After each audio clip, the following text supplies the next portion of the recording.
दूध उत्पादकांसाठी नाही. दूध उत्पादकांकरता जे दूध तुम्ही घालता त्याचे फॅट SNF जे काही येतं त्याप्रमाणे तुम्हाला दर मिळत असतो आणि तो पॉईंटला 30 पैशांनी कमी मिळत असतो. आणि कंपन्यांमध्ये ही विक्री करता म्हणजे जे आपण घरगुती वापराकरता पाऊचमध्ये आपल्याला जे मिळतं ते 328 आहेत, परंतु जे बाय प्रॉडक्ट वापरतात त्याचे निकष हे खालच्या याचे आहेत. त्यामुळे ते दूध कुठल्याही प्रकारे शेतकऱ्याचा त्रास होणार नाही. त्या कंपन्या ते दूध जे आहे ते बाय प्रॉडक्ट करता घेतात, ते काही भेसळयुक्त नाहीत. फक्त त्याचे SNF फॅट जर कमी असेल तर तो उपपदार्थांकरता बाय प्रॉडक्ट करता वापरला जातो. परंतु त्याचबरोबर मागचे 6 महिने वर्षापूर्वी जर आपण काही काळ जर तपासला तर याच्यामध्ये ह्या ज्या दूध उत्पादक कंपन्या आहेत यांना राज्य सरकार असेल केंद्र सरकारच्या माध्यमातून जवळपास प्रति लिटर 7 रुपयाप्रमाणे 1700 कोटी रुपयाचे अनुदान यांना मिळालेले. मग तुम्ही शेतकऱ्यांना जास्तीत जास्त कसा फायदा होईल, सुविधा दुधाची क्वालिटी परत वाढण्याकरता, जसं उदाहरण म्हणून आपण सर्वांना म्हणतो की भीमाशंकर साखर कारखाना आपला सहकारी साखर कारखाना, या कारखान्यामध्ये ऊस उत्पादक जे ऊस घालतात तर त्या शेतकऱ्याचं एकरी उत्पादन वाढवण्याकरता आपण ऊस विकास विभाग निर्माण केलेला आहे की ज्याच्यात कृषी पदवीधर लोक आहेत ते शेतकऱ्याला जाऊन मार्गदर्शन करतात, डिप्लोमावाले लोक आहेत आणि टनेज कसं वाढेल आणि चांगला ऊस कसा मिळेल याकरता काम करतात. तशाच प्रकारे आज जिल्हा दूध संघ असेल, आता इथं पत्रकार DK वळसे आहेत, त्यांनी काही काळ तिथं काम केलंय. आपल्याकडे देखील पशुवैद्यकीय अधिकाऱ्यांची नेमणूक संघामध्ये देखील आहेत आणि ते लोकांना येऊन शेतकऱ्यांना सांगत जातात. आमचं म्हणणं अशा प्रकारचं आहे की जर दूध चांगल्या प्रकारचं शेतकऱ्याचं दुधाचं उत्पादन वाढलं पाहिजे, निर्भेळ दूध आलं पाहिजे, क्वालिटी सुधारली पाहिजे, याकरता या कंपन्यांनी पशुवैद्यकीय अधिकारी मोठ्या प्रमाणामध्ये ते घेतले पाहिजेत. आणि तुम्हाला ज्या ज्या संस्थांची दूध येतात त्या फील्डवरती जाऊन, जसं प्रभात असेल किंवा डायनॅमिक्स आहेत, मोठ्या प्रमाणामध्ये त्यांच्याकडे पशुवैद्यकीय अधिकारी आहेत, BVSC झालेले, तशा प्रकारे यांनी ते अधिकारी घेणं हे सुद्धा गरजेचं आहे. हे देखील मी त्यांना सांगतो, कारण शेवटी तुम्ही अनुदान घेतलेलं आहे सरकारकडून, ते तुम्हाला नाकारता येणार नाही. त्याचबरोबर भेसळ ही जी मोठ्या प्रमाणामध्ये जे दूध आहे तर हे पावडर प्लांटवाल्यांमध्ये मोठ्या प्रमाणात आपल्या परिसरामध्ये ही जर असं कुणी काही कृत्य जर करत असेल ते तात्काळ आपण निदर्शनास आणून दिलं पाहिजे. कदाचित आपल्याला कोणाची जर भीती वाटत असेल तुम्ही आम्हाला फोन करू शकता किंवा निनावी किंवा तुम्ही मेसेज करू शकता, तुमचं नाव आम्ही कुठेही एक्सपोज करणार नाही. परंतु आज आपल्या परिसरामध्ये सर्वात जादा ज्यावेळी कॅन्सरचे पेशंट आढळून येतात तर प्रामुख्याने हे भेसळयुक्त दूध हे मुख्य त्याला कारणीभूत आहे. आजपर्यंत एवढी जी कॅन्सरने लोक मृत झाली, आज कॅन्सर त्याचे उपाय चालू, याला जबाबदार कोण? तर हे भेसळखोर आणि हा भेसळीचा माल घेणारे जे दूध कंपन्या आहेत हे याला सर्वस्वी जबाबदार आहेत. हे आमचं प्रामुख्याने उद्याच्या काळामध्ये असा जर पेशंट त्या ठिकाणी आढळला आणि त्याच्यावर हे होत असेल ही जबाबदारी देखील त्यांची ही ते नाकारू शकत नाही.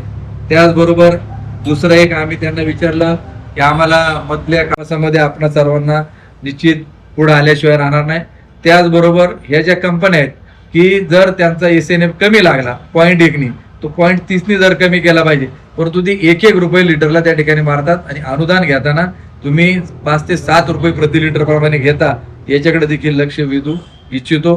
त्याचबरोबर आमचं मागच्या वेळी म्हणणं आहे आज देखील की लोकप्रतिनिधींना आमचं हे सांगणं त्या ठिकाणी, मागच्या वेळी आम्ही सांगितलं होतं की तुम्ही ज्यावेळी विधिमंडळामध्ये चर्चा झाली त्यावेळी ते या विषयावर बोलले नाहीत, परंतु अजून देखील आमचं त्यांना म्हणणं आहे की अधिवेशन जरी संपलं असेल त्यावेळी आम्ही सांगितलं की तुम्ही एक पत्र की ह्या जे भेसळखोर ज्यावेळी ज्या आपल्या तालुक्यातील कंपनीचं नाव पुढे येतं त्यांनी एक पत्र FDAच्या कमिशनरला त्या ठिकाणी देणं गरजेचं आहे.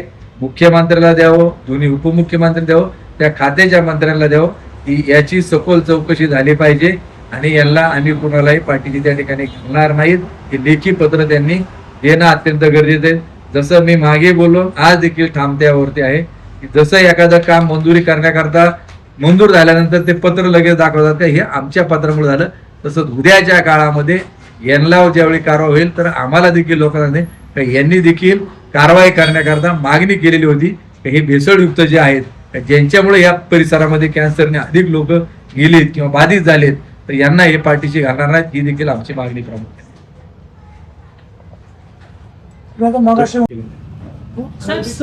सब स्टँडर्ड मिल ही नक्की तुमची संकल्पना काय? सब स्टँडर्ड मिल म्हणजे सब स्टँडर्ड म्हणजे तुम्ही आता दोन शब्द घेतले, अडल्ट्रेशन मिल्क आणि सब स्टँडर्ड मिल्क. मला सब स्टँडर्डचं मिलिंग आणि अडल्ट्रेशनचं मिलिंग जरा सांगितलं तर बरं होईल.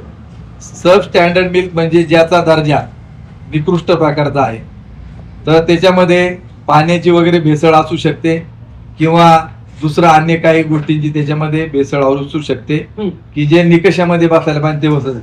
आणि जे अडल्ट्रेशन मिल्क जे आहे तर हे भेसळयुक्त आहेत का, ज्याच्यामध्ये डिटर्जंट असेल, त्याच्यानंतर शॅम्पू असेल का, हे जे घटक कॅन्सर सारखा रोग याच्यामुळे होऊ शकतो असं अडल्ट्रेशन मिल्क मध्ये. बरोबर आहे. आता तुम्ही जे आता म्हणाला की कमी क्वालिटीचं दूध खरेदीसाठी का विक्रीसाठी? खरेदीसाठी. क्वालिटी मीन्स ऐका ना, ऐका 2 मिनिट, एकच मिनिट सांगतो. म्हणजे असे काही शेतकरी आहेत आंबेगाव तालुक्यात असो, महाराष्ट्रात असो, असे जवळजवळ 40% शेतकरी आहेत की त्यांची फॅट 3 पेक्षा लागत नाही, जास्त लागत नाही, किंवा त्यांचा एसएनएफ सुद्धा 7.5 पेक्षा जास्त लागत नाही. अशा शेतकऱ्यांनी काय करायचं? अशा शेतकऱ्यांची दूध आज देखील कोणी नाकारत नाही, सगळी स्वीकारली जातात. मी तुम्हाला सांगितलं की जे प्रोडक्ट करता वापरलं जातात, विक्री करता जे दूध द्यायचे ते 3-2-8-3च्या पुढचं द्यायचे. आज मला सांगा की कोणाचं दूध 3-2च्या खालचं आणि 8-3च्या खालचं नाकारलेलं आहे, तुम्ही आम्हाला ते सांगा. एफडीएनी जे पत्र काढलेलं आहे, जे फॉर्मेट त्यांचं ज्याच्यामध्ये आहे त्याच्यामध्ये कुठंही त्याच्या खालची दूध स्वीकारू नये असा उल्लेख नाही. असं जर तुम्ही आम्हाला शेतकऱ्याचं दूध कुठल्याही क्वालिटीचं असतं तरी कुठल्याही क्वालिटीचं नाही, त्याचं जर फॅट ऐका मी 100 गवळी ज्या वेळी असतील तर त्याच्यामध्ये 8 ते 10 गवळ्याची दूध ही 3-2च्या 3-0 असतात, 2-8 असतात, 2-9 असतात आणि फॅट देखील त्यांची 3-7.5च्या दरम्यान असते. परंतु ज्यावेळी जनरल सॅम्पल आपण एकत्रितरित्या गोळा करतो, आपण दूध त्याला दर देत असताना प्रत्येकाला फॅट वाईज एसएनएफ वाईज आपण दर देतो. परंतु जे दूध आपलं बल्क कूलर मध्ये गोळा होतं 1000-2000 लिटर, त्याचा जनरल जो सॅम्पल आहे तो 3-8, 3-9, 3-5च्या पुढेच लागतो. आणि ऑलरेडीच हे आहे पहिल्यापासून, म्हणजे तुम्ही जे मुद्दा सांगताय ना, हा कंपन्यांचं ऑलरेडी, म्हणजे तुम्ही प्रभातचं नाव घेतलं, मी कन्हैयाचं नाव, कन्हैया असेल, गोवर्धन असेल किंवा अजून इतर सगळ्या कंपन्या असतील, त्यांचा पहिल्यापासून क्रायटेरिया आहे का जे शेतकऱ्यांचं खरेदीचं दूध आहे काय त्याचा एसएनएफ 8-3च्या खाली नसावं.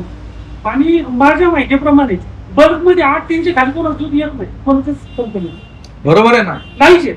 हा फक्त एक येतं, जो शेतकरी असत, शेतकऱ्याचं 100मधून 10-20 शेतकरी आहेत तर त्यांचं आहे ना फार म्हणजे गाई जरी पिळली जाऊन स्वतः तुम्ही तरी त्यांचं फॅट एसएनएफ कमी लागतं. अशी जी दूध आहे त्याच्यासाठी मी तुम्हाला काय सांगितलं, पशुवैद्यक अधिकारी का नेमायचे की दुधाची गुणवत्ता वाढण्याकरता चाऱ्याचं फॉर्म्युलेशन द्यायचं. त्याच्यामध्ये प्रोटीन किती प्रमाणामध्ये चाऱ्यामध्ये जातं, सुका चारा किती प्रमाणामध्ये जातो, कारण आपल्या भागामध्ये आता पूर्वीची देखील 4-2 पर्यंत फॅट लागायच्या जनरल सॅम्पल, कारण त्या काळामध्ये हिरवा चारा कमी होता आणि कडव्याचं प्रमाण जादा होतं, वैरतीचं जादा होतं. त्यामुळं आज देखील आपण मराठवाड्याच्या भागामध्ये जर गेलात किंवा जिथं आदिवासी भागामध्ये जरी आपण जर गेलो तिथं कोरडा चाऱ्याचं प्रमाण जादा आहे, तिथं ती क्वालिटी मेंटेन होते. हिरवा चारा जिथं मोठ्या प्रमाणात तिथं त्याचं हे होतं. म्हणून एफडीएचं म्हणणं एवढंच आहे की फक्त दूध विक्री करताना कंपन्या ज्या विकणार आहेत तर त्याच्यामध्ये ते 3-2-8-3चा निकष त्यांच्या करता आहे, उत्पादका करता नाही. आणि उत्पादकाला जो दर दिला जातो तो गुणवत्तेवर आधारित दिला जातो. आणि तुम्ही जे म्हणतात कंपनीला 8-3, आजही जे स्टँडर्ड कंपन्या आहेत म्हणजे अमूल असेल, तुमच्या माहितीप्रमाणे प्रभात असेल, राजहंस असेल, त्याच्यानंतर हेरिटेज असेल, गोवर्धन असेल किंवा या सगळ्या कंपन्यांचे जे काऊ मिल्क म्हणून विकलं जातं तर त्यांचं स्टँडर्डच आहे का 3-5 पेक्षा फॅट त्यांची कमी नसते, 8-5 पेक्षा त्यांचं एसएनएफ पण कमी नसते. हा हे कोण करू शकतं?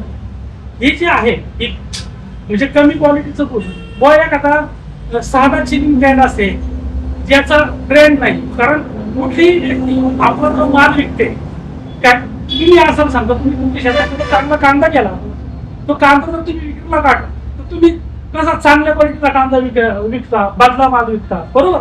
तसं कंपनीने स्टँडर्ड मिल्क 4085 किंवा 4090 स्टँडर्ड मिल्क म्हणून बाजारामध्ये आज आहे. त्याच्यानंतर 3585 काऊ मिल्क म्हणून बाजारामध्ये आहे. त्याच्यानंतर 3-2 तुम्ही हे 3085 काय याचं टोंड मिल्क म्हणून बाजारामध्ये आहे, बरोबर का. त्याच्यानंतर 1.5 फॅट 11चा एसएन पास केलं याचं पण दूध आहे. डबल टोंड मिल्क म्हणून बाजारामध्ये आहे आज ह्या. आणि ह्या सगळ्या दुधांना पॅकिंगला, कारण ही मी विक्रीमध्ये काम केलंय, मला ही सगळी माहिती काय.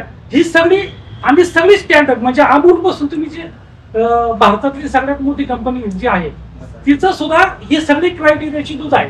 मग ही जी डबल स्टँडर्ड जे डबल टोंड मिल्क आहे कंपनीचं हे बंद केलं जाणार. त्याच्यानंतर 3-2चं जे फॅटचं दूध आहे ते बंद केलं जाणार का.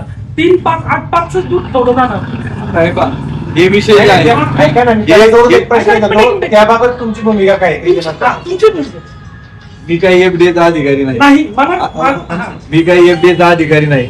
काय क्वालिटीचं घ्यावं काय घेऊ नये आमचं म्हणणं हे की मी शेतकरी म्हणून शेतकऱ्याचा प्रतिनिधी म्हणून ज्यावेळी एफडी कमिशनरला जाऊन भेटलो त्यावेळी इथं शिवगिरीला ज्यावेळी आमदारांनी सांगितलं की स्वप्नील दमडेरे संघाचे एक चेअरमन होते, त्यांना म्हटले की स्वप्नील त्या 3-2-8-3च्या खालच्या दुधाचं करणार काय. तर आम्ही त्यांना एफडीएच्या कमिशनरला जाऊन विचारलं की असं लोकप्रतिनिधींनी भाषणात सांगितलेलं आहे.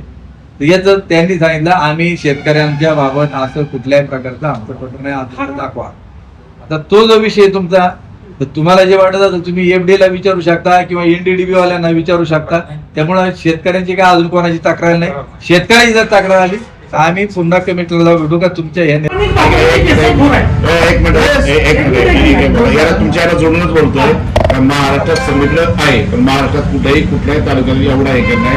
ते व्यक्तिगत रागातून आहे का इतर काही कारण आहे का. कारण तुमच्या आंदोलनाला लोकांचं असं म्हणणं आहे की राजकीय वास आहे म्हणून मी तुम्हाला आता विचारतो. तुम्ही कोणत्या नजरेतून पाहता त्याच्यावर आहे. नाही, नाही, असं ज्या- मी कोणत्या नजरेतून- 4-5 बरं, एक- कोणत्या नजरेतून पाहतो? आम्ही तुमचा सगळ्या प्रश्न आम्हाला बोलू द्या.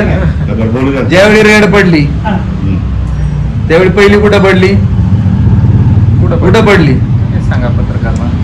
कुठं पडली हा मनसर- नाही नाही, कुठं पडली आता सांगा ना तुम्ही जाणून. सिंबलमध्ये पडल्या तेवढं पहिली जी रेड पडली आणि जी पहिली प्रेस झाली मुंडे साहेबांची त्याच्यामध्ये सगळ्या मीडियाला आंबेगावचं नाव आलं. आणि आंबेगाव हा तालुका दूध उत्पादनामध्ये हे तालुक्याचंच आहे म्हणत. इथं मोठा प्लॅन्ट आहे, राज्यातल्या अनेक भागामधून इथं दूध येतं.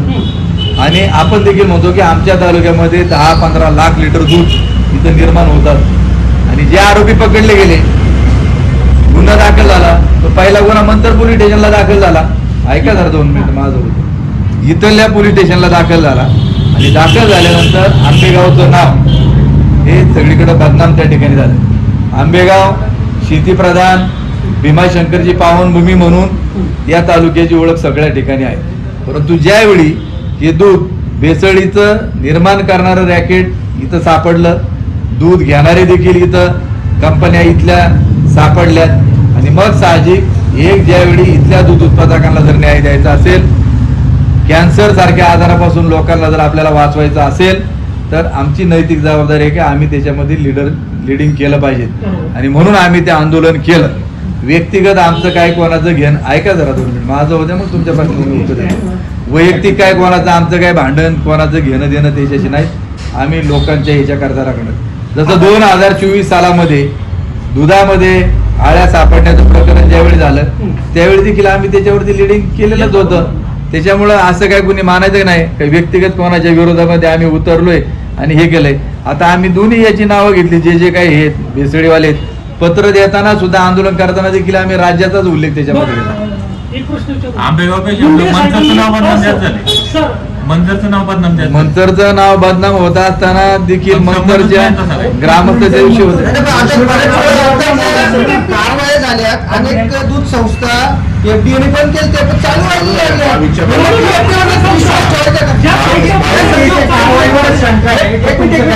आता आपण व्हिडिओ पाहतोय की एफडीएने चालू झाले. तिच्यावर चालू झाल्या कंपन्या या कशा चालू झाल्या? शिंगेची झाली. शेंगाची चालू झाली, मंतरची चालू झाली, इफेक्टची चालू झाली. आहे तुम्ही जे म्हणताय किंवा तुमचा एक मिनिट सोनई आहे किंवा गोवर्धन आहे असं की बुवा त्या कंपन्यांमध्ये अडल्ट्रेशन दूध सापडलं असं तुमचं म्हणणं आहे. तुम्हाला एफडीएच्या अधिकाऱ्यांनी सांगितलं, त्यांनी कोणत्याही कशाच्या अधिकाऱ्यावर सांगितलं का त्यांनी ते अडल्ट्रेशन दूध आहे. तुकाराम मुंडेंची जी बाईट आहे ते जे बोलले ते तुम्हाला आम्ही सांगितलं. ऐका बघा, तुम्ही कसं आहे मी तुम्हाला मागायचं आणि मुंडे साहेब काय अधिकार नाही नाही. मुंडे साहेब बोलले ना म्हणजे ते कोर्ट नाही. उच्च न्यायालयाने त्यांनी 3 वेळा फटकारलेले. एक त्यांनी 5 तारीख हॉटेल बंद केलं होतं, त्याच्यावर त्यांचं स्टेटमेंट असं आहे उद्या हॉस्पिटलमध्ये जर काय आढळलं तुम्ही लगेच बंद करणार. त्यांनी सलाईन घेऊन रस्त्यावर जायचं हे हायकोर्टाचा आदेश आहे, तो वाचा तुम्ही. एक मिनिट, आता हा झाला विषय प्रेमचा किंवा याचा. पण याच्या पुढची गोष्ट सांगतो. मी सेलमध्ये काम करतो. दुधाचं काम मी 20 वर्ष सेलमध्ये केले. मी कन्हैया डेअरीत काम केलं, मी हेरिटेज मध्ये काम केलंय, मी प्रभात मध्ये काम केलं, मी सेल्स मॅनेजर काम केलं. आज अशी परिस्थिती आहे की आंबेगाव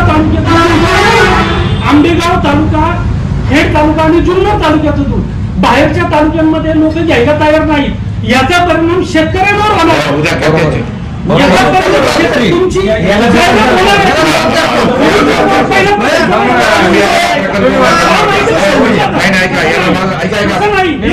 संजू वाबळे साहेब सगळे प्रश्न आले उत्तर द्या तुम्ही. शेतकऱ्याचं दूध जर विकत घेतलं गेलं नाही त्याला जबाबदार भविष्यामध्ये तर त्याला जबाबदार तुम्ही आहात. हो साहेब ऐका ना, दुसरा सोनई आणि कारण यासाठी आहे ना, सोनई आपल्या आणि बोर्डाने भागात दूध अनेक घेतलं. लोक, भुसरी झालं, पुण्यामध्ये डेरे टाकून तिथून दूध देतात. इथून दूध देतात ते आणि तिथं आपलं ते बांधून पॅकिंग करून विकतात. पण आज अशी परिस्थिती आहे का त्यांचं दूध तिथे घेत नाही. जे 5-5 लिटर दूध विकत होता त्याचं 100 लिटर सुद्धा दूध विकलं जात नाही. ते का म्हणताय का ते असं म्हणताय की त्या भागातलं जे दूध आहे काय आणि ते भेसळयुक्त आहे त्यामुळे ती लोक घ्यायला तयार नाही. मला सांगा, हा प्रत्येक शेतकऱ्याच्या दुधाला जर तुम्ही आज बनवला, तुम्ही त्या शेतकऱ्याचं काय, शेतकऱ्याची परिस्थिती हा प्रश्न आहे. शेतकऱ्याची तीच आहे. आपल्याकडचा भाजीपाला पुणे मुंबईत बरेचसे शेतकरी घेत नाही, फर्टिलायझर वापर जास्त होतो. आणि दूध भेसळीचा जरी हे भेसळखोर असले तरी दुधात भेसळ स्वतः शेतकरी करतो हे सगळ्यांना माहिती आहे. हे कुणी नाकारू शकत नाही. युरिया टाकणं जास्त लागण्यासाठी बरेच ऍडमिशन ते करतात. याला शेतकरी पण कारवाई म्हणजे शेतकऱ्यांवर झाली पाहिजे. याच्यासाठी तुम्ही शेतकऱ्यांना काय आवाहन? आमचं शेतकऱ्यांच्या बाबत एक म्हणणं आहे. मागच्या वेळी मी सांगितलं आणि तुम्हाला पुन्हा सांगू इच्छितो. शेतकरी फार तर दुधामध्ये बादली सळून टाकतो. काही तुम्ही लगेच हे करू नका. बाकीच्या पत्रकार लगेच करू नका.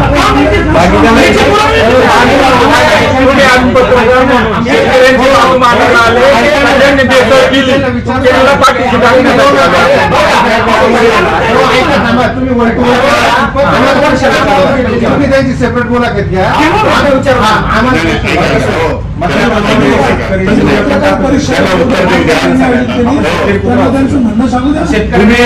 एक मिनिट, तुम्ही एवढे बोलणार होते, तुम्ही मुंडेंची जाऊन एकदा मुलाखत घ्यायची वेळ घ्या ना. मला म्हणायचं पत्रकार म्हणून तुमचं काम काय आहे हा विषय. पत्रकार म्हणून तुमच्या माणसाने सांगतो नक्की आलो असतो. पत्रकार आणि म्हणून मला वेळ दिली ना तुम्ही 100% मुद्द्यांची बोला. मी काय त्यांचा पीए नाही तुम्हाला वेळ द्यायला. आज आम्ही जशी मागून घेतली ना तुम्ही ऐका जरा, तुम्ही मेल करा. त्यांच्या पीएचा नंबर प्रदीप पाटलांचा तुम्हाला देतो. त्यांच्या पीएचा नंबर तुम्हाला देतो. तुम्ही वेळ घ्या आणि ते आठवड्याने आठवड्याने 15 दिवसांनी ते प्रेस घेतात. तुमचे जे प्रश्न आहेत ते त्यांना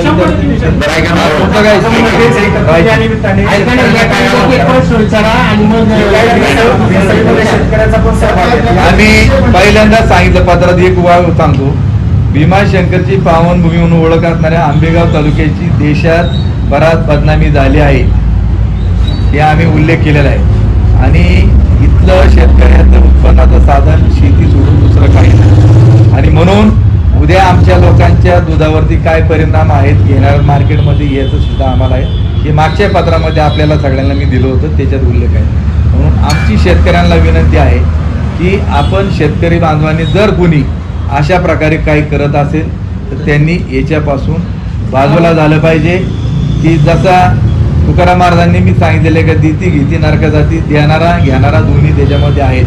परंतु शेतकऱ्याकडे ज्यावेळी मशीन नसेल दूध संकलन केंद्रावरती आता आपल्याकडे जे मशीन आहे गावामध्ये त्याच्यामध्ये फॅट तपासली जाते, डिग्री तपासली जाते, SNF तपासला जातो. परंतु ज्या कंपनीला पुढं माल जातो त्यांच्याकडे त्या मशिनरी 7 लाखाच्या 8 लाखाच्या 10 लाखाच्या लॅब असतील. तिथं त्याच्यामध्ये A to A1 असेल काय असेल किंवा अन्य काही मिक्सिंग असेल ते त्याच्यावरती डिटेक्ट लॅबमध्ये होत असतं. म्हणून शेतकऱ्यांना माझा पहिला प्रश्न आहे की आपण जर चुकीचं करत असेल तर हे तुम्ही करू नका.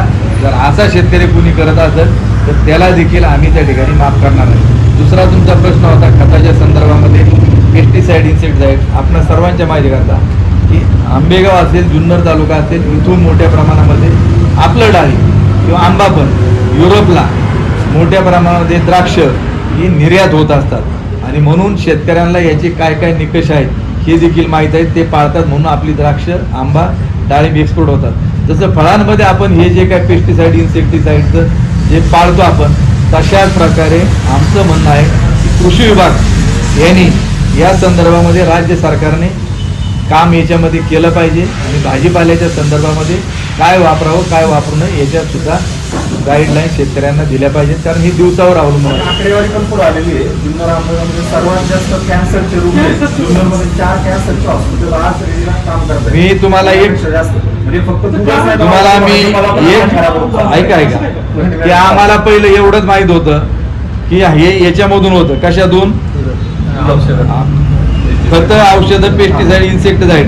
परंतु ज्यावेळी मुंडे साहेबांनी याच्यामध्ये सांगितलं की अडल्ट्रेशन मिल्क जे आहे बरोबर, तर त्याच्यामधून हे दुधाचं, हा तुमच्या माहितीकरता सांगतो, मी वाचून दाखवतो म्हणजे तुम्हाला येईल.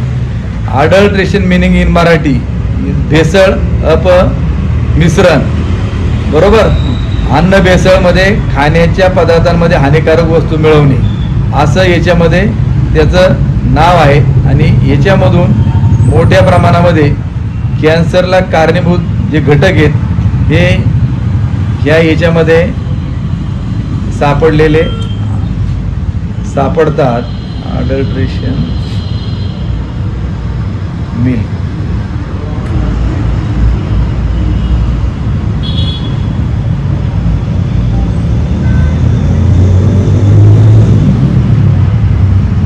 काही पालेभाज्या आहेत सर, त्याच्यावर सर्वात जास्त पेस्टिसाइड वापरतात. कोथिंबीर आपल्याला जनरली नॉर्मली 45 दिवस लागतात, आपल्याकडे 30 दिवसामध्ये कोथिंबीर काढली जाते. राज्य सगळीकडे तसंच आपण आपल्या कशाला निकम साहेब दुधाचं झालं. आज छोट्या मोठ्या व्यापाऱ्यावर संकट आले, त्यांना दुकान बंद करायची पाळी आली, त्यांनी करायचं काय? ऐका ना, माझा प्रश्न ऐका ना, वळसे पाटलांचा आता एक बाईट आलंय सोशल एक मीडियामध्ये. मिनिट याच्यात कॅन्सर लिहिलेलं आहे डिटेल. अडल्ट्रेशन मिल्क काढा त्याच्यात. ऐका ना, माजी मंत्री आमदार वळसे पाटलांचा बाईट सोशल मीडियामध्ये आलाय. ते म्हणतायत की कुठेही भेसळखोरांना पाठीशी घातलेलं नाही, मात्र माझे राजकीय विरोधक जाणीवपूर्वक माझं नाव त्याच्याशी जोडतायत. तर त्यांनी पुन्हा असं केलं तर त्यांच्यावर आम्ही कायदेशीर कारवाई करू. याच्यावर तुमचं मत काय? आमची मागणी एकच आहे की तालुक्याचे लोकप्रतिनिधी आहेत त्यांनी जसं विधिमंडळात चर्चा झाली ते त्याच्यावरती काय बोलले नाहीत आणि त्याचबरोबर नाही बोलले काही कारणामुळे त्यांना उपस्थित राहता आलं नसेल किंवा बोलायला संधी मिळाली नसेल. आमचं म्हणणं एकच आहे की जसं सगळे लोक निवेदनं देतात, मोर्चे काढतात, आंदोलन करतात, तसं त्यांनी एक लेखी पत्र की माझ्या तालुक्याची जी बदनामी होते की ज्या भेसळयुक्त दुधामुळे लोक कॅन्सरग्रस्त होतात, त्यांच्या जीविताला धोका होतो आणि जर असं काय माझ्या तालुक्यामध्ये घडत असेल तर तो कुणी असो त्याची सखोल तुम्ही तळापर्यंत जाऊन चौकशी करा आणि त्यांच्या बंदोबस्त कायमचा झाला पाहिजे असं त्यांनी पत्र त्या ठिकाणी देऊ. अशा संदर्भातच ज्यावेळेस ही घटना घडली त्याच वेळेस त्यांनी पत्रकार परिषद घेऊन प्रतिनिधींना प्रतिक्रिया दिली होती की या भेसळीमध्ये जो कोणी दोषी असेल त्याच्यावरती कडक कारवाई करण्यात येईल. आमचं म्हणणं प्रेस कुणी घेतं, आमचं म्हणणं एक आहे प्रेस किती महत्त्वाची आहे? ऐका तर करा तुम्ही लेखी ऐका प्रेस घेणारे अनेक हा, आहेत. मग आम्ही म्हणतो कुणी पत्रकार परिषद घेतं. आमचं म्हणणं आहे का लेखी ज्यावेळी तुमचं आणि तुमची प्रेस प्रत्येक अधिकारी तिथं कारवाई करणार ऐकलंच असे काय नाही. परंतु जे खातं तुमचे प्रश्न आहेत जे खातं याची चौकशी करतं तसं आम्ही पर्सनली जाऊन भेटलो तसं लोकप्रतिनिधी म्हणून त्यांची जबाबदारी आहे की त्या आयुक्तांना जाऊन भेटावं, त्यांना पत्र द्यावं, CM ला द्यावं, DCM ला द्यावं, त्यानंतर या खात्याचे एफडीचे मिनिस्टरला द्यावे, एवढंच आमचं म्हणणं आहे. तुमचं रोष नसणार का त्यांनी पत्र दिल्यानंतर तुमचं त्यांच्यावर दूध भेसळीबाबतचं तुमचा जर त्यांच्याबद्दलचा अँगल होईल का? की ज्यांची नावं याच्याशी संबंधित येत आहेत त्यांनी त्यांना जवळ करू नये. आपले कार्यकर्ते जरी असतील तरी ते पदावर असतील, त्यांना त्याच्यावर त्यांनी हटवलं पाहिजे की बा तुमचा संबंध डायरेक्ट इनडायरेक्ट याच्याशी येतोय. त्यामुळे मला बदनामी माझी होते, पक्षाची हानी त्या ठिकाणी होते, लोकांच्या जीविताला हानी होतो.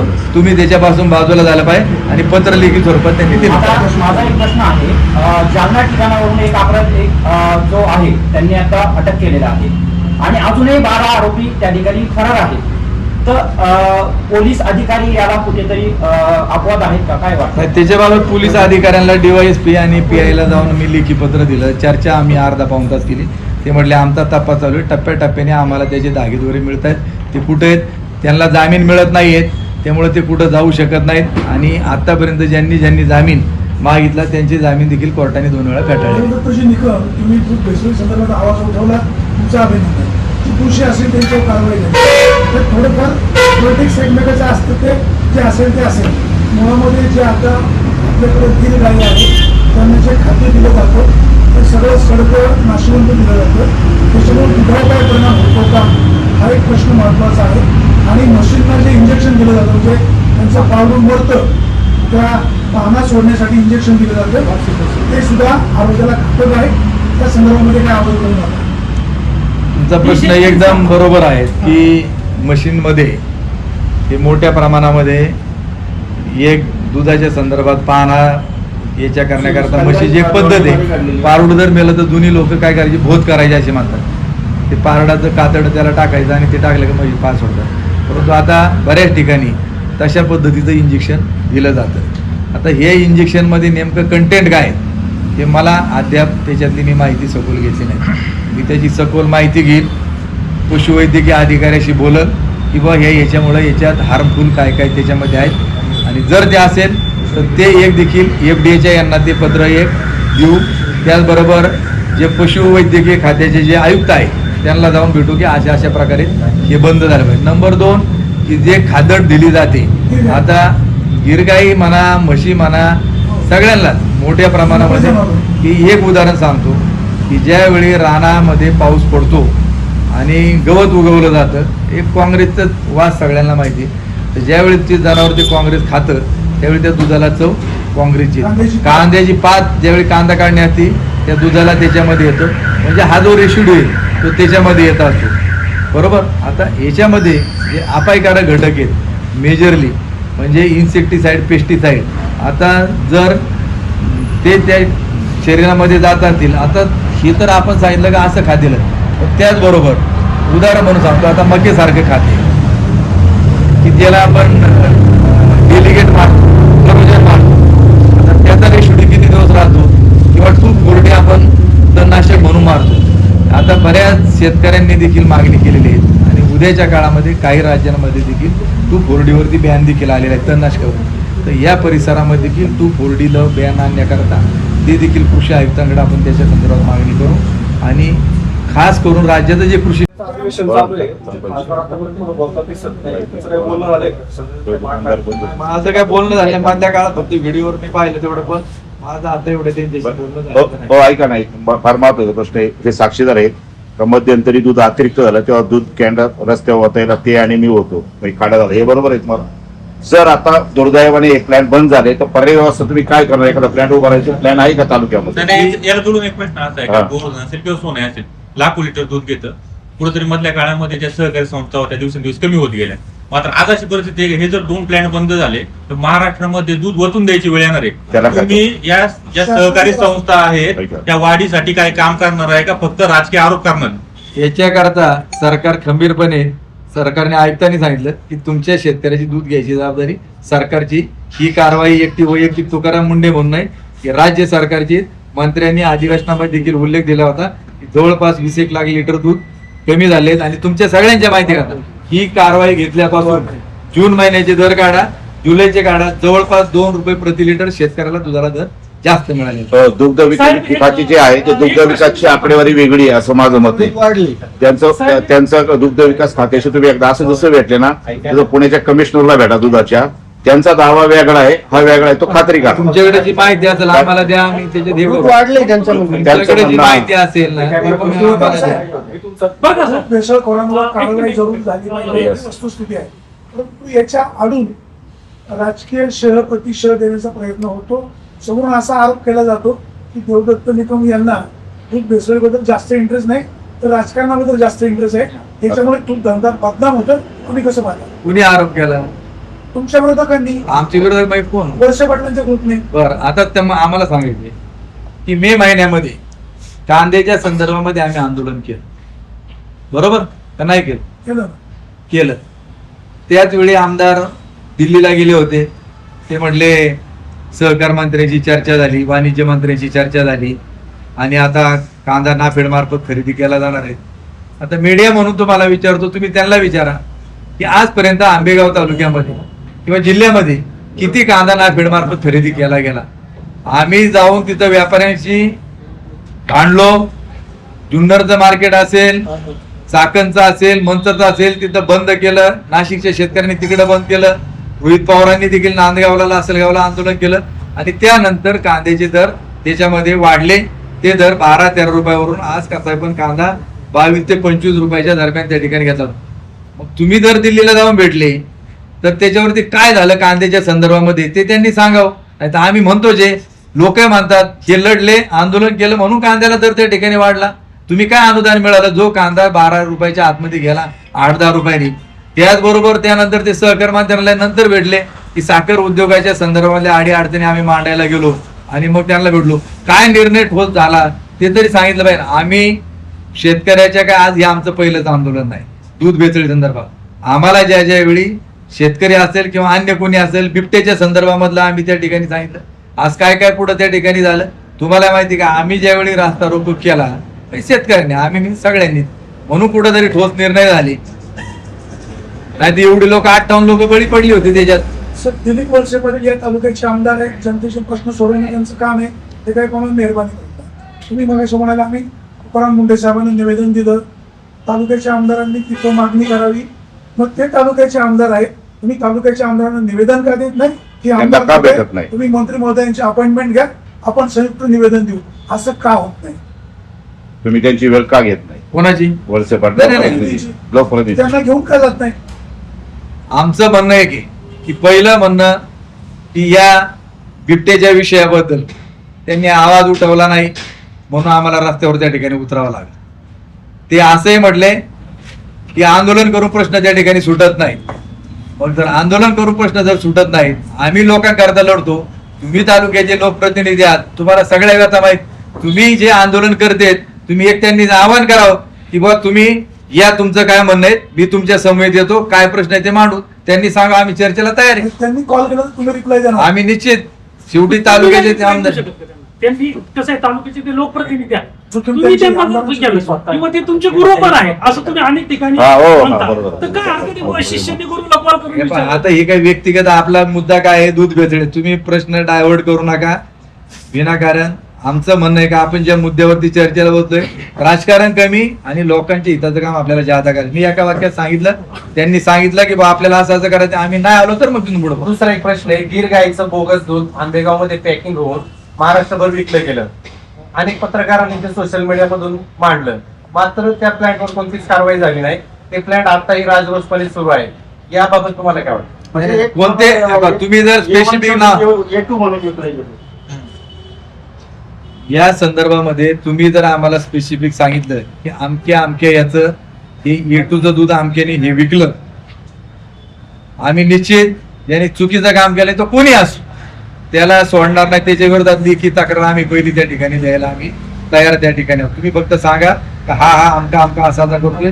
कारण ह्या गायांचं जे होतं पेपरला पण वाचलं आणि आपल्या भागामधले अनेक या जे लाल गायांवाले जे होते ही बरीचशी लोक इथून निघून गेलेली आहेत. कारवाई व्हायला पाहिजे का? निकम साहेब, ते आंबेगावचे जुन्नरला गेले, जुन्नरचे पारनेरला गेले, पार्टनरला गेले. ते याच्या पलीकडे पुढे गेले नाही. त्यांचा कायमचा बंदोबस्त काय होणार आहे का? जे बेसळखोर आहेत कुणी असो, तसे आता तुम्ही सगळ्यांनी आता याच्यात लिडिंग घेतलेलं आहे, चांगलं आहे. पहिले 1-2च लढत होते, आता सगळे आले तर आपला या कार्याला आपल्याला चांगल्या प्रकारचं स्वरूप त्या ठिकाणी येईल. ही भेसळ आपण सगळे मिळून संपू. शेवट आमचं म्हणणं एक मला आहे मला दोन आहे, प्रश्न. तुम्ही आमच्या सोबत राहा, आम्ही तुमच्या सोबत आहोत. तुम्ही आम्हाला कधी सांगा इथं असं घडतंय, तुमचा कॅमेरा आमची येणाऱ्या लेखणी माणसाने ते भेसळीचं दूध हे कसं ओळखायचं यापुढं सामान्य माणसाने कसं ओळखायचं भेसळीचं दूध खरेदी करा. तुमचा मुद्दा बरोबर आहे. मी पहिले सांगितलं की आपल्या भागात फक्त फॅट, SNF आणि डिग्री ह्याच गोष्टी तपासल्या जातात.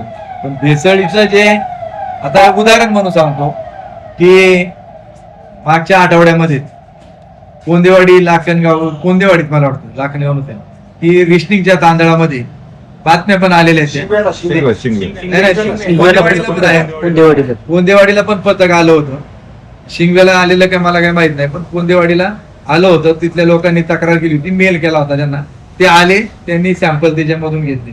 तशाच प्रकारे त्यांची प्राथमिक लेवलला काही ज्या लिटमसनर वगैरे ज्या काही टेस्ट असतात त्या ठिकाणी घेतात आणि त्याच्यानंतर त्याच्यात नेमकं काय गेलेलं आहे तर ते शोधण्याकरता लॅब अनालिसिस झाल्याशिवाय ते फायंडिंग्स काय ते आपल्याला मिळत बातम्या अशा आहे की FDAच्या लॅब सुद्धा कमी पडायला लागल्या ज्या आहेत जे structure आहे. नाही. वस्तुस्थिती कारवाई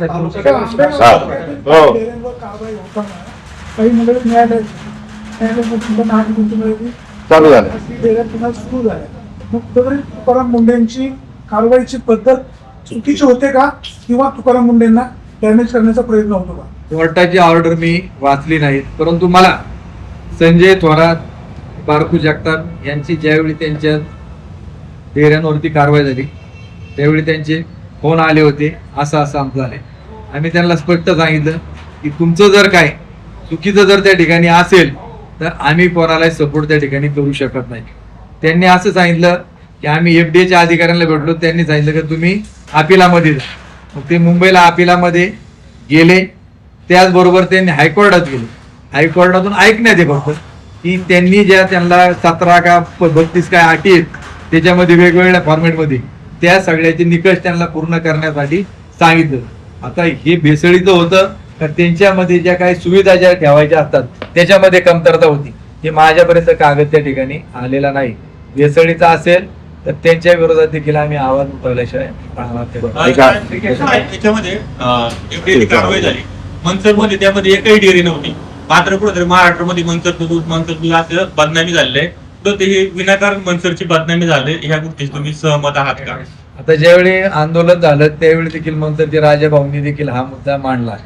विषय काय झाला की आरोपी पकडल्यानंतर जे पकडले त्यांची गाव आहे.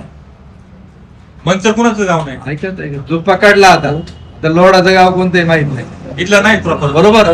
त्याच्यानंतर हिंगे जो होता काहींच जिथं राहतात त्यांनी तोंडी सांगितलं, परंतु जी FIR आहे FIR जी आहे आणि कोर्टामध्ये पोलिसांनी जे म्हणणं सादर केलं त्यावेळी आरोपींचं आयडेंटिटी घेतलं आणि त्याच्यावरती जो पत्ता आहे तो त्याच्यामध्ये लिहिलेला आहे. प्रथम दर्शनी फिर्याद देताना त्यांनी सांगितलं की हा मंचरमध्ये आहे, मंचरला पकडला, मंचर लिहिला. परंतु ज्यावेळी त्याचे आयडेंटिटी घेतले त्यावेळी तो ज्या गावाचा आहे त्या गावाचा उल्लेख त्याच्यात. मनसरची बदनामी विनाकारण झाली, याच्याबद्दल तुम्ही सहमत आहात का? आम्ही अजिबात सहमती होत नाही. ज्या गावाचा असेल तर त्याच्याच गावाचा आलं पाहिजे. बरं ऐका. आणि आंबेगावची बदनामी द्यायची आहे. जे आंबेगाव मनसेचं नाव बदनाम झाले आपल्या महाराष्ट्रामध्ये. मेन म्हणजे दूध भेसळीचं ज्या टायमाला रेट झाली ती पहिली पुढे झाली. अवतरेला औषधी पुढे आंबेगाव तालुक्यात आहे का? आहे ना? नाही, तुम्ही बोला ना. आंबेगाव मध्ये मग आंबेगाव तालुक्यामध्ये औषधी दूध मेन सूत्रधार कुठले? आता मेन सूत्रधार त्याच्यामध्ये आता सुशांत हिंगे असेल ना लोड असेल, हे मेन सूत्रधार कुठले? आता दोडा राहिला आंबेगावचेच आहेत ना. मग ते आंबेगावचं नाव बदनाम म्हणतं, मग आंबेगावचे जरी सूत्रधार निघाल्यानंतर आंबेगावचं नाव बदनाम होणार नाही का? याच्यावरती काय बोलतो सांगा. बरं ऐका. जाऊ द्यात. ऐका तो विषय घ्या. तुम्ही आता मला एक चांगला प्रश्न लक्ष वेधतो. त्यांनी असं सांगितलं दुधाची गुणवत्ता वाढीसाठी जसं भीमाशंकर कारखान्याने कृषी पर्यवेक्षक ठेवले, बरोबर ना? शेताच्या शंकरचे विग्नरचे कोऑपरेटिव्ह मध्ये खाजगीवाल्यांचे नाही. कॉपरेटिव्ह चालले. तुम्ही भीमाशंकर आता नाव घेतलं, आता जे आपल्या परिसरात तुम्ही असं म्हणू शकता का भीमाशंकर कारखाना विग्नरचा आदर्श घेऊन सगळ्या दूध प्रकल्पांनी जसं त्यांनी कृषी पदवीवर ठेवले तसे यांनी पशुवैद्यकीय ठेवावं असं तुमचं म्हणणं आहे का? माझं म्हणणं ठाम आहे. हा. माझं म्हणणं हेच आहे की जसं मी कात्रचा उल्लेख केला, हो. कारण जे आता आमची संस्था आहे कात्रजला दूध देते त्यांचे पशुवैद्यकीय अधिकारी येतात, लोकांचे मिटिंग येतात. मधल्या काळामध्ये सह्याद्रीवाले जे डायनॅमिकचे होते ते पण आले होते, त्यांनी पण मिटिंग घेतात. तसं आमचं म्हणणं देखील आहे का इथं गोवर्धनचा प्लॅन्ट मोठ्या प्रमाणात तुमच्याकडे राज्यातून दूध येतं, तर गोवर्धनवाल्यांनी देखील मोठ्या प्रमाणामध्ये पशुवैद्यकीय अधिकारी ची नेमणूक करावी आणि ते गावोगावी त्यांना एरिया वाटून द्यावा की त्यांनी तिथं मार्गदर्शन लोकांना करावं की जेणेकरून दुधाची क्वालिटी चांगल्या प्रकारे राहील. हे काम त्यांनी केलं पाहिजे. आमचा कोणालाही विरोध नाही, पण भेसळीचा माल कुणी जर घेत असेल तर त्याला आम्ही सोडणार. त्यांना तुम्ही पत्र देणार का? तुम्ही त्यांना पत्र लिखी देणार का? उद्याच्या उद्या देवेंद्र शेठची वेळ घेऊन त्यांना भेटणार का? नाही नाही नाही, आमकेची भेटन तमकेची त्यांचं जे कोणी ऐका बॉस आहे ना ते. आम्ही त्या कंपनीचे कोण, आता मला सांगतो तुम्ही, मला जे नोटीस दिलं होतं ते संजय मिश्रांनी मला नोटीस दिलं डायरेक्टर म्हणून. तर संजय मिश्रांना मी पत्र देतो त्या तुमच्या बरं, आता कंपनी. शेवटचा एक प्रश्न घेतो, ऐका. बरं, लोकसभा निवडणुकीला तुम्ही सगळे एकत्र होता तेव्हा दही खायचे, तूप सगळे एकत्र खायचे. आता तुम्हाला त्यांचं दूध खराब लागतं, त्यांचं तूप खराब लागतं, राजकारणातून विभक्त झाले म्हणून त्यांचं मीठ आणली का, असा कॉमन प्रश्न. मी तुम्हाला पहिलं सांगतो, व्यक्तिगत आमचा कोणाच्या विरोधामध्ये लढाई आमची त्या ठिकाणी नाही. आता तुम्ही त्यांचे म्हणले ते बँकेमध्ये आहेत, बँकेत ज्या ज्यावेळी काही चुकीच्या गोष्टी त्यांच्या आढळल्या आम्ही वार्षिक सभेतही बोललो आणि लिखी पत्र पण त्या ठिकाणी दिलं. तशाच प्रकारे उद्याच्या काळामध्ये त्यांचं चांगलं, आता हे मी त्यांचं किती दूध पिलो त्यांच्या डेअरीवर जाऊन आणि ते माझ्या घरी येऊन कोण कोण किती वेळा जेवलं याच्यात मला खोलात जायचं नाही. जे चुकीचं आहे, ज्यावेळी आम्ही सोबत होतो चुकीला चुकच म्हणणार आम्ही पहिल्यापासून कार्यकर्ता आहेत, कोणाचंही चुकीचं समर्थन केलं नाही. करणार आहे. अजून एक प्रश्न आहे तुम्हाला, वाबळे तुम्ही सगळ्यांना, आतापर्यंत ज्या ज्या पत्रकार परिषद झाल्या इथं त्यावेळेस आंबेगावच्या पत्रकारांनी तुमच्या बातम्या दिल्या किंवा नाही? दिल्या किंवा नाही? आता ज्या ज्या वेळी काय झालं असेल बरोबर, काही वेळात गेल्या असतील, काही वेळा नसतील गेल्या. कधी असं सांगा ना, बातम्या आल्या नाही स्पेसिफिक नाही. आता आमच्याकडे ज्या ज्या आलेल्या आहेत त्याची कातर आलेल्या नाही. बघा, तुम्ही कोणतं स्पेसिफिक बोललं पाहिजे. माझा प्रश्न असा आहे का ह्या मीडिया असेल, मग हे सोशल असेल, जाधव असेल, आंबेगावचे पत्रकार, विषय आंबेगावचा आहे, वाणीला 5 मिनिटं आणि यांना बाजूला ठेवू, आंबेगाव बद्दल बोलतो. आंबेगावच्या पत्रकारांनी तुमचं कुठली बातमी दिली नाही असं एखादं उदाहरण सांगा, ही बातमी मी दिली आणि आली नाही. पण आम्ही कोणाकडे तक्रार केली ते तरी तुम्ही आता तुमचे काही लोक तुमचे बच्चे बदल बच्चे चेले म्हणा काय ते लिहितात, आंबेगावचे पत्र काय काय लिहिलं होतं, हे जे प्रकार आहे ते तुम्ही थांबवणार का? नाही आता करतात ते आमच्या उजव्या बाजूचे डाव्या बाजूचे याच्यातलं कोणी काय म्हणत काय बघावं कोण तुम्ही सोशल मीडिया पास नाही का? हो, हे नाही वाबळीचं कधीच करत नाही. माहिती का, ज्यावेळी आम्हाला आंदोलन करायचं होतं, तुमच्या माहितीच आंदोलन ज्यावेळी करायचं होतं त्यावेळेला मार्केट कमिटीच्या समोर त्यावेळी बसलेलो होतो. हो, तर त्यावेळी काही लोक बोलली नाही बोलली ते ठीक आहे, नंतर काल परवाच 4-5 दिवस परत ट्रोल केले आंबेगावचे पत्रकार काय करतात. दिल्लीला आंदोलन झालं, आंदोलनात लोकल मीडिया आला चॅनल, ते त्यांनी सुरुवात केली आणि त्याच्यानंतर नॅशनल मीडिया आला. नॅशनल मीडियाला किती झेलावं लागलं तरुणांना, तसं काही गोष्टीत लवकर काही गोष्टी आल्या नाही, त्याला कोणी पाठीशी घालत नाही आणि त्याला तुम्ही बातमी लावली. ऐका, तुम्ही पत्रकार ऐका, जे पत्रकार हा नुसता तालुक्यापुरता मर्यादित, त्याला ज्यावेळी कळल तो कुठली बातमी लावू शकतो. आता पुन्हा सांगतो, आता उतरडे, संदीप उतरडे सगळ्यात पहिला आवाज त्यांनी उठावला, पहिली बातमी लावली, तुम्ही उठावला. मला कदाचित माहित नव्हतं, आंदोलनात दिलगिरी व्यक्त करतो, तुमचं अभिनंदन, त्यांचं अभिनंदन करतो. त्यानंतर हळूहळू हा उठाव मोठा होत गेला. आज मी मागाशी सांगितलं, तुम्ही सगळे पत्रकार आलेत आणि हा विषय तुम्ही सिरियसली घेतलेला आहे, कारण कॅन्सर सारखा आजार तर हे भेसळीतून होतातच. हे मीडिया म्हणून तुमची माझी सगळ्यांची नैतिक जबाबदारी आहे का याच्याबाबत आपण येतं पुढे जागृत राहू. माग काय घडलं याच्यात पुढे आपण जागृतपणे सगळ्या बातम्याला. माझा मूळ प्रश्न असा आहे, माझा मूळ प्रश्न बाजूला राहिला. एक मिनिट संजू, ऐक संजू, झालं ना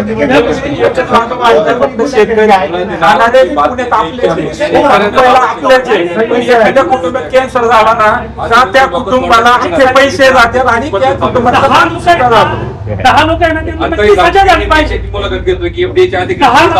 नक्की सजा झाली पाहिजे. पण याचा अर्थ असं नाही मला बाकीच्या 100 लोकांना तुम्ही त्याच्यामध्ये काय होते बाबा, आमच्या बोलण्यातून आहे ना, आपण आरोपींना पाठीशी घालायचं काय?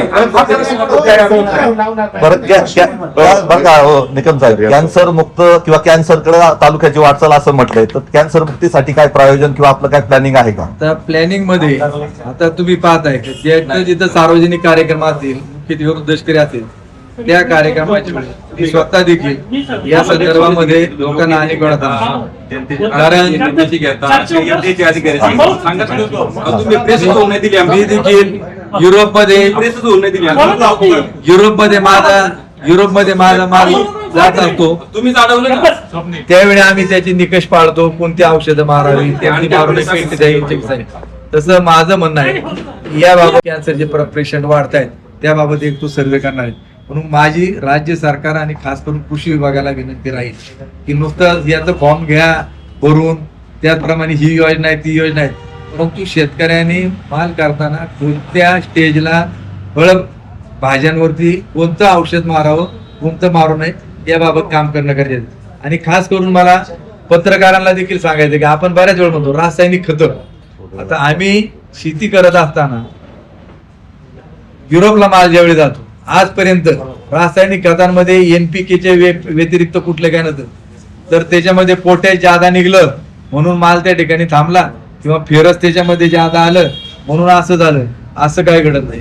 जो माल रिजेक्ट होतो हा पेस्टिसाइड, बुरशीनाशक आणि कीटकनाशक याच्यामुळं, आणि हे जे अडल्ट्रंट मिल्क आहे याच्या संदर्भामध्ये विषय, तर याच्याबाबत आपण रासायनिक खताच्या बाबत जे आता हे नाही, तर ही जी पेस्टिसाइड इन्सेक्टिसाइड एक आंदोलन सुरुवातीला तुम्ही मिटिंग घेतल्या, सर्व बाकीचे पक्ष एकत्र होते, नंतर एकत्र आंदोलन केलं, त्याच्यानंतर तुम्ही एकटेच मुंबईला गेले, नंतर रमेश भाऊ एवढ्यांनी एक प्रेस कॉन्फरन्स बोलवली.